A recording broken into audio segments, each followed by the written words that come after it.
afternoon, I'm Sean Yao, and this is One News Now. After a slew of bill shock complaints, Meralco confirms that consumers should expect a bit of a reprieve in their June bills. For more details, allow me to bring in Dale De Vera. We will be talking to him on the phone. Dale, by how much should consumers expect to save in June on their power bills? Sean, Meralco customers can expect a bit of reduction in their June bills as the power distributor invoked force majeure as stipulated in its power supply agreement. Meaning for those consuming 200 kilowatt-hour per month, their bill will be smaller by 4 pesos.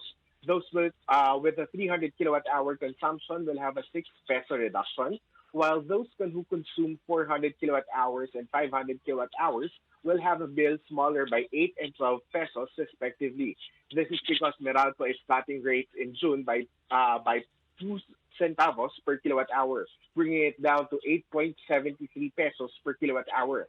This is the power distributor's lowest rate since February 2018.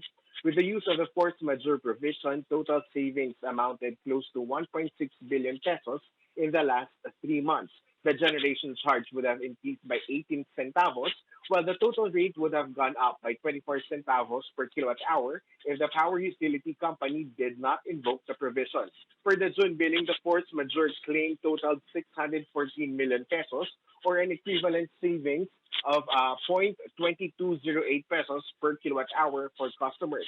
This represents reduction in fixed costs from its baseload supply contract approved by the ERC and avoided charges from the temporary suspension of the mid-merit supply contracts, which the Energy Regulatory also recently approved.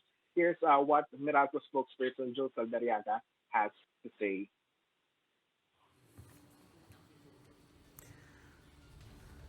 Namin in-invoke itong force majeure claims, generation charge and the total rate would have increased by 18 centavos and 24 centavos respectively from last month's rate.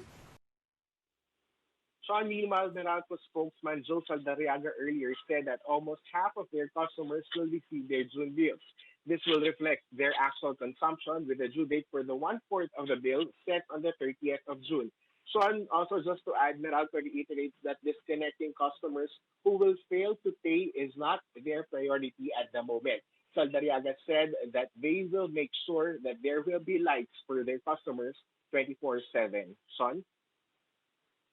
Thanks for that update, Dale De Vera. Meanwhile, here are other stories we're keeping our eyes on. The Parañaque Integrated Terminal partially reopens today, accommodating some trips, including that of point-to-point or P2P buses. It will also cater to all trips coming from Cavite. The PITX, which is used by commuters riding buses, UV Express, and jeepneys in the southern Manila area, suspended operations in March due to the enhanced community quarantine or ECQ. Senator Risa Hontiveros calls for policy to address the maritime territory and heritage issues surrounding the West Philippine Sea. Hontiveros claims that China has established a research station in Zamora Reef and Cagitingan Reef in the disputed territory. Add to that her disappointment over what she says is the government's inaction on China's destruction of the country's maritime or marine ecosystem, amounting to some 200 billion pesos. And a Bicol party list representative, Alfredo Garbin Jr., files a bill seeking to penalize individuals who will cancel their orders through food and grocery delivery service providers. The proposed Food and Grocery Delivery Services Protection Act seeks to provide protection for individuals engaged in food and grocery delivery companies such as GrabFood, Lala Food, and Food Panda. The measure also prohibits the cancellation of confirmed orders when the items are already paid for by the rider or in transit to the customer. For more updates, follow News 5, The Philippine Star, and Business World Online. I'm Sean Yao, and we are One News.